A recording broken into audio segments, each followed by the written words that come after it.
இந்த படம் ஜெயிச்சிடும். இந்த படம் கரெக்டான ஒரு கதை மாற்றலாம், கரெக்டாக ஸ்கிரிப்டை சூஸ் பண்ணுவாங்க. தோல்வி அடைஞ்சால் ஹீரோ மேலே தான் பழி போடுறாங்க. இல்லைன்னா இதை டைரக்டர் வந்து ஒரு மூக்காக வச்சு ஒரு படம் பண்ணிட்டு போடுறாங்க. அந்த கெல்லாம் கட்டினா தான் எங்களை மாதிரி நிறைய பேர் வர முடியும். அந்த பேஷன் ஃபார் சினிமா ரொம்ப யங்காக ஃப்ரெஷ்ஷாக இருக்குது. எவ்வளோ அடிகள் வாங்கினாலும் மீண்டும் ரீவேம்ப் ஆகி I'm going to do it அப்படிங்கிற ஒரு ஆட்டிடியூட் இருக்குல்ல. I think it's definitely an inspiration to all of us. And நிஜமாக நீங்கள் ஆசைப்படுற மாதிரி ஜெயிக்கக்கூடிய ஒரு படமாக இது அமையும். அதை நாங்களும் மேனிஃபெஸ்ட் பண்ணுறோம், ப்ரே பண்ணுறோம். நிறைய உழைப்பு பின்னாடி போட்டிருக்கீங்க அப்படின்னு நிறைய பேர் சொன்னாங்க. இந்த படம் நாங்கள் உங்களை எப்படி பார்க்க போகிறோம், நீங்கள் வந்து எவ்வளோ தூரம் ஆவலாக இருக்கீங்க அப்படிங்கிறது உங்கள்கிட்ட இருந்தே கேட்டு தெரிஞ்சுக்கணும்னு ஆசைப்படுறேன். ஸோ பிரஜன் அண்ணா, ஓவர் டு யூ.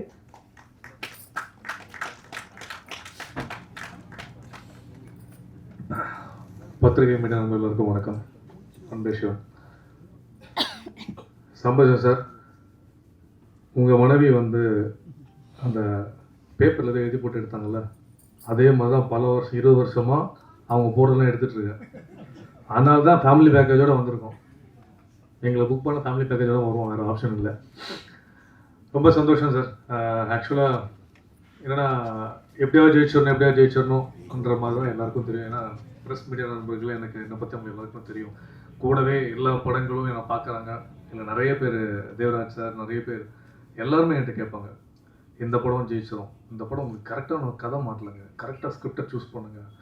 பட் ஒரு படம் ஒரு ஹீரோவை தோளில் எடுத்து ஓடும்போது அது தோல்வி அடைஞ்சாலும் நல்லா ஓடினாலும் தோல்வி அடைஞ்சால் ஹீரோ மேலே தான் பழி போடுறாங்க. இல்லைன்னா இதை டைரக்டர் வந்து ஒரு மூக்காக்கு வச்சு ஒரு படம் பண்ணிட்டு போயிடுறாங்க. அதுக்கப்புறம் அதுலேருந்து இந்த தோல்வியிலேருந்து எழுந்திரிச்சு ஒரு ஹீரோ அதெல்லாம் அழிச்சிட்டு திருப்பி சைக்கிள் ஓட்ட ஆரம்பிக்கிறதுன்ற அந்த சைக்கிளில் தான் 20 வருடங்களாக ஓட்டிகிட்ருக்கோம். பட் ஏதாவது ஒரு படம் ஒரு வெள்ளிக்கிழமை நமக்கு சாதம் அமைஞ்சிடாதா சொல்லி நான் மட்டும் ஓடாமல் என்ன ஒரு சைக்கிளில் இருக்கிற ஒரு காத்தாக இப்போ பெடலாக என் குழந்தைங்களும் என் மனைவியும் சேர்ந்து என்னை புஷ் பண்ணிகிட்ருக்காங்க. அதுக்காக நிச்சயமாக இந்த படம் வந்துடும். ஷுவர் ஷார்ட்டாக நிஜமான சான்ற நான் சொல்கிறேன், மிகைப்படுத்தி சொல்லலை. இவ்வளோ நாளாக நம்ம படங்கள் கதைகள் சூஸ் பண்ணியிருக்கோம். எங்கேயாவது தப்புகள் நடந்திருக்கும். அதில் ஒரு தப்பு என் மேலே கண்டிப்பாக நடந்திருக்கும். அதனால் அது பிஸ்னஸில் சில இடத்துல போய் உட்காரும். கண்டிப்பாக உங்களோட ஹிந்தி பிஸ்னஸ் என்ன நடந்திருக்கு, உங்களோட அதர் லாங்குவேஜ் நடந்திருக்கு, எஃப்எம்எஸ் நடந்திருக்கு, இதை வச்சு தான் ஒரு கதாநாயகன் வந்து இன்றைக்கி முடிவு பண்ணுறாங்க. பெரிய பெரிய நடிகர்களோட பிஸ்னஸே இன்றைக்கி ஒன்றும் பெருசாக இல்லை, அது எல்லாருக்குமே தெரியும். பட் ஓடிடி மாறும், நம்ம அதை பற்றி யோசிக்க வேண்டாம். நல்ல படங்கள் பண்ணுவோம். படம் நல்லா இருந்தால் எங்கே இருந்தாலும் ஆடியன்ஸ் கொண்டாடுவாங்க. என்றைக்குமே தீபாவளி தான். சிவி சார் சொன்ன மாதிரி தான், டவுட் இல்லை. மெயினாக அதுக்கப்புறம் வந்து சாம்பசிவன் சார் உங்களோட 3வது படம் இது. ரொம்ப சந்தோஷமாக இருக்குது. ஒரு நல்ல கதை, நல்ல கருத்தை நீங்கள் முதல் அடவியில் எடுத்திருக்கீங்க, மனிதர்கள் எடுத்தீங்க. இந்த படமும் கண்டிப்பாக உங்களுக்கு எல்லாம் கட்டணும். அந்த கெல்லாம் கட்டினா தான் எங்களை மாதிரி நிறைய பேர் வர முடியும். நீங்கள் அடுத்தடுத்து சந்தோஷ் மாதிரி புது இயக்குநர்கள் வாய்ப்பு கொடுப்பீங்க. ரொம்ப சந்தோஷம். அதே மாதிரி காயத்ரி கண்ணன் சொன்ன மாதிரி இல்லை, சாரி, ஐஸ்வர்யா கண்ணன், நிறைய கண்ணன் இருக்குல்ல. அதாவது போலீஸ் யூனிஃபார்ம் போட்டோடனே டைட்டாக இருக்குது, சாப்பிட்றது இல்லை, பட்டினி கிடைக்கிறது இல்லைன்னா என்னன்னா, அன்னைக்கு அந்த பேண்ட்டோட ஜிப்பு சரியில்லை, ரொம்ப கஷ்டப்பட்டேன் ப்ரோ. சத்தியமா ப்ரோ, நான் பட்ட கஷ்டம் எனக்கு தான் தெரியும். ரொம்ப கஷ்டமாச்சு. அன்னைக்கு காஸ்டியூமர் வந்து வெளியே எங்கே சாப்பிட போயிட்டாரு. கிட்டத்தட்ட ஆமாவா, ஆமாம், அன்னைக்கு ஒரு இல்லை. அதுலேருந்து தான் அப்படி ஆயிடுச்சு. அதுக்கப்புறம் ஓகே தான். பட் பல போராட்டத்துக்கு ஒரு விஷயத்த நாங்கள் பண்ணியிருக்கோம். பட் நல்ல விஷயம், ரொம்ப சந்தோஷம். நிறைய புதிய கதாபாத்திரங்கள் படத்தில் நடிச்சிருக்காங்க. ராஜீவ், பிரியங்கா, ஐஸ்வர்யா கண்ணன், நிறைய பேர் நடிச்சிருக்காங்க. ரொம்ப சந்தோஷமாக இருக்குது. எல்லாருக்குமே ஸ்பேஸ் கொடுத்துருக்காரு இயக்குனர். ரொம்ப சந்தோஷம். எல்லாருமே கவனிக்க தர ஒரு கேரக்டராக கண்டிப்பாக இருக்கும், 100%. ஸோ வர ஜூன் 25 படம் வருது. அதை தாண்டி என்னென்னா முதல் முறையாக அந்த ஹோம்லி மியூசிக் வந்து இந்த எங்கள் படத்தோட ஆடியோ வாங்கியிருக்காங்க. ரொம்ப சந்தோஷம். மேலும் நிறைய படங்களை வாங்கணும்னு ரொம்ப அவங்க சைட்லேருந்து சப்போர்ட் வந்து மூவிக்கு நிறைய வந்துட்டுருக்கு. இதெல்லாம் தாண்டி எல்லாருக்கும் பணத்தை தாண்டி நேரம்ன்றது ரொம்ப முக்கியமான விஷயம். பிக் பாஸ் வீட்டில் நம்ம பல பேர்கிட்ட பழகியிருப்போம். என்ன உள்ளே போகிறோம் இல்லை, என்ன திருப்பி கொண்டு வந்திருக்குன்னு ரொம்ப முக்கியமான விஷயம். எல்லாருக்கும் நம்ம க்ளோஸ் தான். அதில் ஒரு சில பேர் நம்ம வந்து பிரதராகவும் சிஸ்டராகவும் ஃபேமிலியாகவும் ஒரு லவ்வாகவும் இருப்போம். அதில் பல பேர் இருக்குது. பட் இது தைரியமாக காலர் தூக்கி விட்டு சொல்லலாம், என்னோட பெரிய லவ், என்னோட support brother Vikram and Sabari. ஏன்னா அந்த வீட்டில் முதல் சண்டை போட்டு நான் வாட்டர் மெலன் கூட தான். அது எல்லாருமே தெரியும். பாவம் அவர் இல்லை, வேணா விடுங்க. நம்மளுடைய டிரெக்டர் சந்தோஷ் ராவணன் அவர்கள் வந்து பயணிக்க போறாருங்கிறத நான் ரொம்ப ஸ்ட்ராங்காக நம்புறேன். அவருடைய மேடை, அவருடைய கனவு இது. ஸோ டெபியூட்டின் டிரெக்டராக அறிமுகமாக இருக்கக்கூடிய நம்மளுடைய சந்தோஷ் அவர்கள், இந்த அந்தரன் திரைப்படம், இதுக்கு பின்னாடி இருக்கக்கூடிய அந்த கனவை பற்றி நீங்கள் சொல்லணும்னு ஆசைப்படுறோம். So over to you.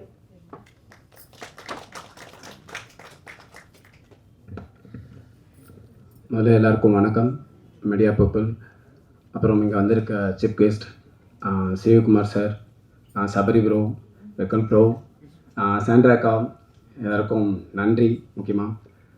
அப்புறம் ஒரு சபரி ப்ரோ சொன்னார், வெக்கல்ஸ் ப்ரோ, நிக்கில் சார் கூட சொன்னார் என்னென்னா ஹீரோயின் பக்கத்தில் உட்கார வச்சுட்டாங்க அப்படின்ட்டு.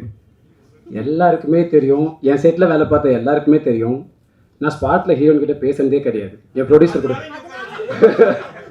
என்னன்னா அவங்க பேசுகிற ஹிந்தி எனக்கு தெரியாது, நான் பேசுகிற இங்கிலீஷ் அவங்களுக்கு புரியாது. இதுக்காகவே பர்சனலாக வந்து எனக்கு ஹிந்தி தெரிஞ்ச ஒரு அசிஸ்டன்ட் டைரக்டர் இருந்தாங்க, அவங்க தான் ஃபுல்லாக பார்த்துட்டாங்க. ஏதாவது ஒன்றா போய் நான் சொல்லுவேன், நான் கிளியர்னா நீ முடிஞ்சிச்சு இல்லை. அப்புறம் வந்து சொல்லணும்னா முக்கியமாக இந்த படத்தோட கதையை பற்றி சொன்னோன்னா, அந்தரன்னா என்னென்னா ஒரு ஹண்டர்னா என்னென்னா மறைஞ்சிருந்து அட்டாக் பண்ணுறது. அது மட்டும் இல்லாமல் என்னென்னா நம்ம பர்சனல் லைஃப்பில் நிறைய விஷயம் இருக்கும், நம்ம அன்றாட கடந்து போகிற சில விஷயங்கள் இருக்கும். அது வந்து என்னென்னா ஒரு விளைவுகளை ஏற்பட்டதுக்கு அப்புறம் தான் நம்ம அதை சீரியஸ்னஸை உணர்வோம். அப்படி ஒரு லைன் தான் வந்து இந்த அந்தரன். அது இப்போ சொல்ல முடியாது, படம் பார்க்கும்போது கண்டிப்பாக எல்லாருக்குமே புரியும்.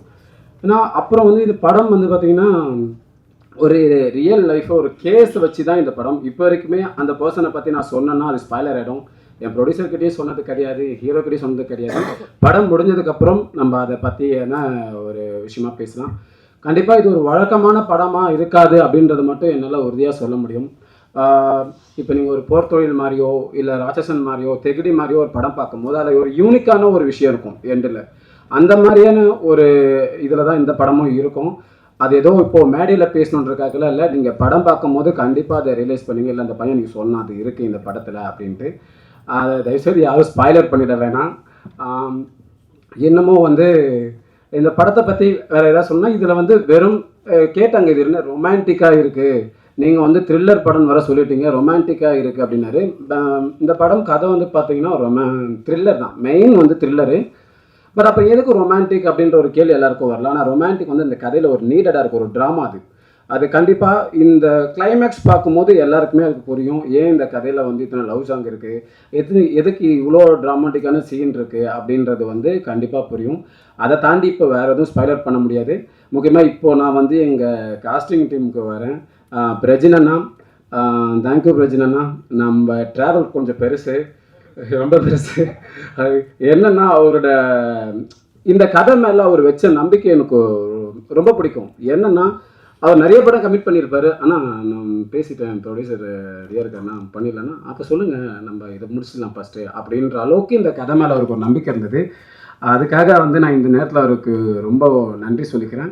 எப்போ கூப்பிட்டாலும் ஷூட்டிங் வந்து நான் சொல்லுவேன். ஆனால் இந்த மாதிரி என்னென்னா அவருக்கு படத்தில் ரொம்ப லீட் ஆர்டிஸ்ட்ன்றதால எல்லாம் நிறைய சீன் இருக்கும். ஒரு நாள் வந்து ஒரு 4 சீன் ஷூட் பண்ணுற 4 சீன்லேயும் அவர் இருப்பார்.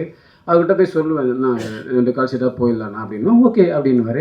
அதுக்கப்புறம் அடுத்த நாள் பார்த்தீங்கன்னா 1.5 கால் ஷீட் இருக்கும். நாங்கள் வந்து இந்த டெக்னீஷியன் ஓடுற மாதிரி வந்து ஒரு ஆர்டிஸ்ட் ஓடுறது வந்து நான் பிரஜினண்ணா கிட்ட தான் பார்த்தேன். அதுக்கு ரொம்ப நன்றிண்ணா. அது வந்து இந்த படம் வந்து கண்டிப்பாக உங்களுக்கு வந்து எல்லாரும் சொன்ன மாதிரி தான் அந்தரனுக்கு அப்புறம் அந்தரனுக்கு முன்னாடி அப்படின்ற ஒரு இது வந்து இந்த படத்தில் இருக்கும். அதை எல்லோரும் நீங்கள் பார்ப்பீங்க.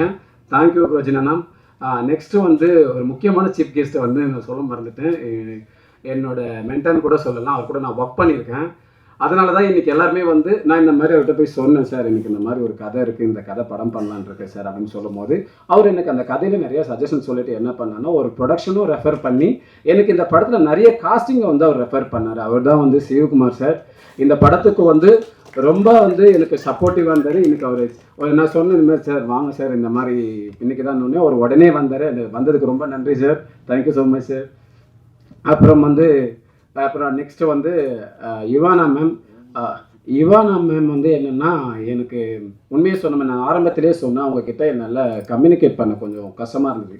என்னென்னா லாங்குவேஜ் தான் ஓரளவுக்கு நான் பேசுகிற இங்கிலீஷ் வந்து கண்டிப்பாக சொன்னால் சார் நான் காமெடிக்காக சொல்ல சீரியஸாகவே சொன்னால் அவங்களுக்கு கன்வே பண்ண முடியாது. இப்போ ஹிந்தி தெரிஞ்ச ஒரு அசிஸ்டன்ட் டேரக்டர் தான் அவங்க ஃபுல்லாக பார்த்துப்பாங்க. பட் என்னன்னா அவங்க பைலட்டை நான் கேட்கவே மாட்டேன். அவங்க டேக் முடிஞ்சதுக்கப்புறம் பைலட்டை கேட்க முடியாது. ஏன்னா பைலட்டை கேட்டால் எனக்கு சிரிப்பு வந்துடும். அந்த மாதிரி இருக்கும் ஒரு அளவு சில இடத்துல வந்து. ஆனால் அந்த ஃபேஸ் எக்ஸ்பிரஷன் இருக்கும்போது பார்க்கும்போது என்ன டைலாக்கோ அதை வந்து நான் வந்து அந்த ஷார்ட்டில் என்னால் ரியலைஸ் பண்ண முடியும்.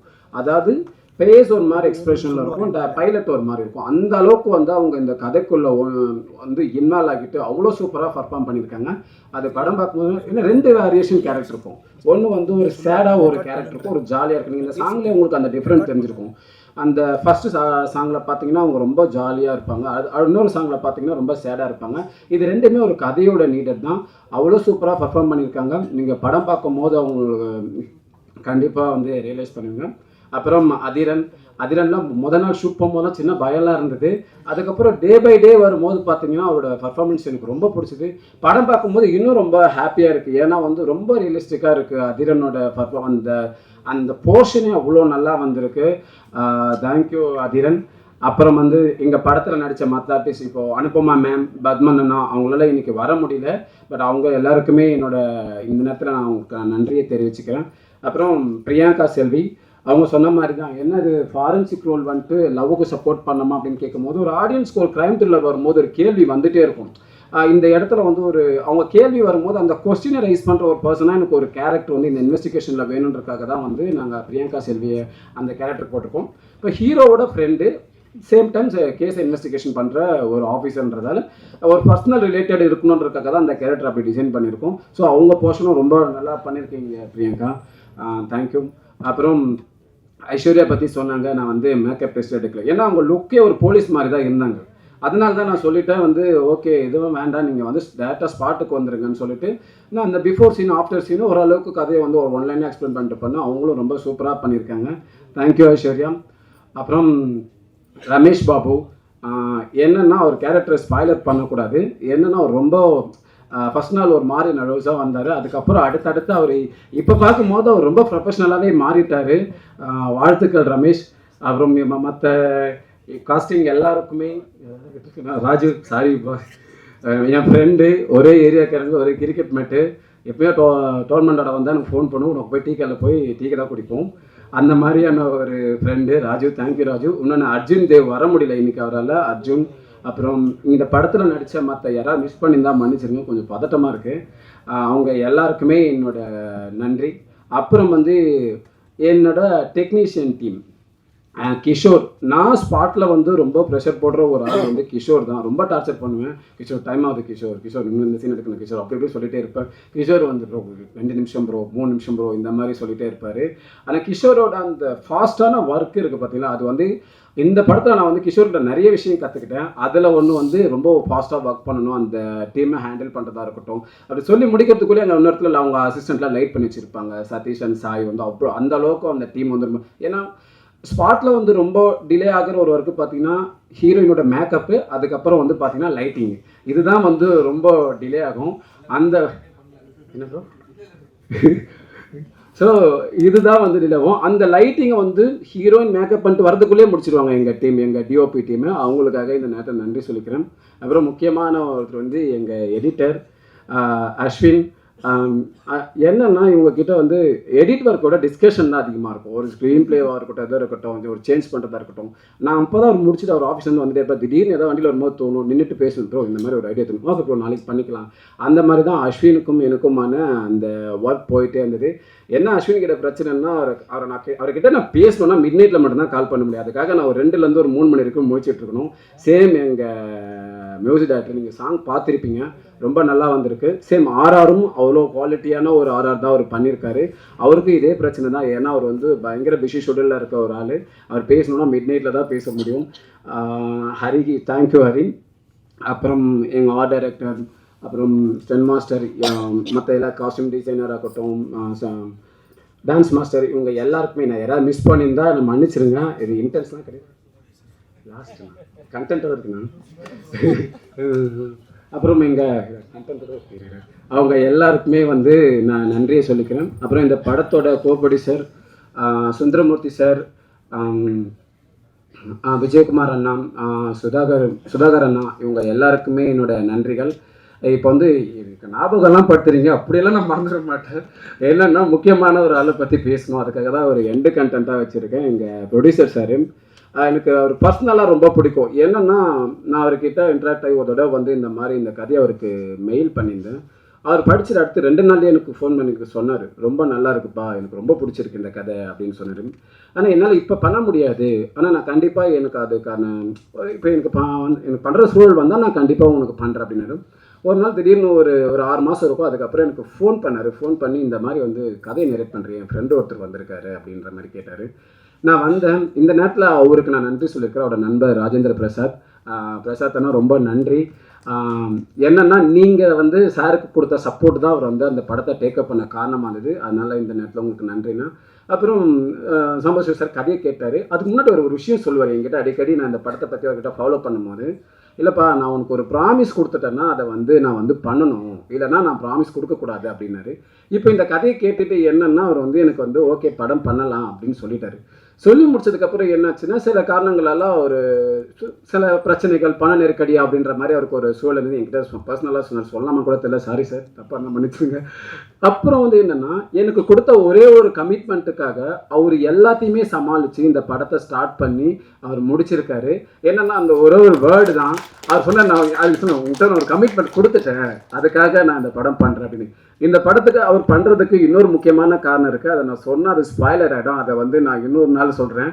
அப்புறம் என்கிட்ட வந்து கேட்டார், இந்த கதையில் ஒரு கேரக்டர் இருக்குது சங்கர்னு ஒரு ரோலு அப்படின்னு.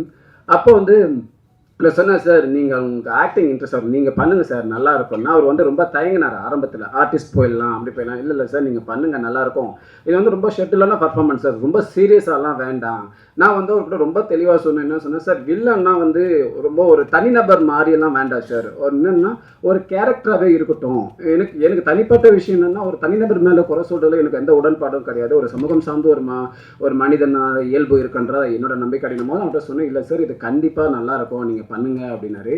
அவர் வந்து இந்த படத்தில் ரொம்ப முக்கியமான ஒரு ஆன்டகனிஸ்டாக பண்ணியிருக்காரு. அவர் ஆன்டகனிஸ்ட் மட்டும் இல்லை, கிளைமேக்ஸ் பார்க்கும்போது தான் தெரியும் அவர் தான் ப்ரோட்டகனிஸ்டாகவும் இருப்பார். அதனால வந்து என்னென்னா இப்போ பார்த்தீங்கன்னா அவர் வந்து எப்படி வந்திருக்காருன்னா, அவர் வந்து ஹீரோனோட அப்பா கேரக்டரு. 2 நாளுக்கு முன்னே சார் ஹீரோயின் அப்பா கேரக்டராக இருந்தார், இப்போ வந்து பிரதர் மாதிரி வந்திருக்காரு. யாரும் நீங்கள் நம்ப மாட்டீங்க, அவர் வந்து ஒரு 2 நாளுக்கு முன்னே இருந்த கெட்டப்புக்கும் இப்போ இருக்க கெட்டப்புக்கும்.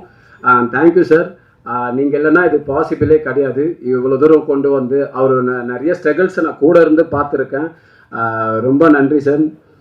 இன்னும் நிறையா பேசணும், கண்டிப்பாக ஆடியோ லான்ச் வச்சுருக்காங்க, அதனால் வந்து நான் கொஞ்சம் இதோடு இது பண்ணிக்கிறேன். படம் வந்து ஒரு வழக்கமான சினிமாலேருந்து நிச்சயமாக மாறுபட்டு தான் இந்த படம் இருக்கும். ஒரு வழக்கமான கிரைம் த்ரில்லர்லேருந்து இந்த படம் மாறுபட்டு தான் இருக்கும். ஒரு கிரைம் த்ரில்லராக மட்டும் இந்த படம் கடந்து போயிடக்கூடாதுன்றதுக்காக தான் இந்த படத்தில் வந்து ஒரு ரொமான்டிக்கான சில விஷயங்கள் இருக்குது. அது கதையோட நீட்டு தான், செப்பரேட்டாலாம் வந்து ஒரு ட்ராக் மாதிரிலாம் இருக்காது, அது இருக்குது. சேம் டைம்ஸ் இந்த படம் வந்து ஒரு நம்ம அன்றாட வாழ்வியலில் இருக்கிற ஒரு சில விஷயங்கள், நம்ம ஈஸியாக கடந்து போகிற விஷயங்களோட விளைவுகளையும் இந்த படம் பேசியிருக்கோம். நிச்சயமாக ஜூன் 25 தேட்டரில் வந்து பாருங்கள். ஒரு நல்ல படங்களை வந்து தமிழ் சினிமா என்றைக்குமே கைவிட்டது கிடையாது. கதையம்சம் உள்ள படங்கள் சொல்கிறேன், அது பெரிய படம் சின்ன படம்லாம் கிடையாது. கதையம்சம் உள்ள எல்லா படங்களையும் வந்து தமிழ் சினிமா கைவிட்டதே கிடையாது. ஊடகங்களும் அப்படி தான். ப்ரெஸ் மீடியாவோட ரிப்போர்ட் தான் வந்து ரொம்ப முக்கியமாக ஒரு மெயின் ஸ்ட்ரீம் ஆடியன்ஸ் கிட்ட போய் கொண்டு போய் சேர்க்கும். அந்த வகையில் நானும் உங்ககிட்ட வந்து விரும்பி கேட்டுக்கிறது என்னென்னா, இந்த படத்தை நீங்கள் கொண்டு போய் சேர்க்கறது நான் உங்ககிட்ட ரிக்வெஸ்டாகவே கேட்டுக்கிறேன்.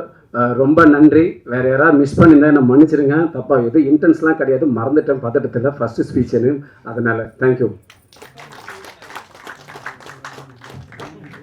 நன்றி எல்லாருக்குமே, தேங்க்யூ சொன்னீங்க.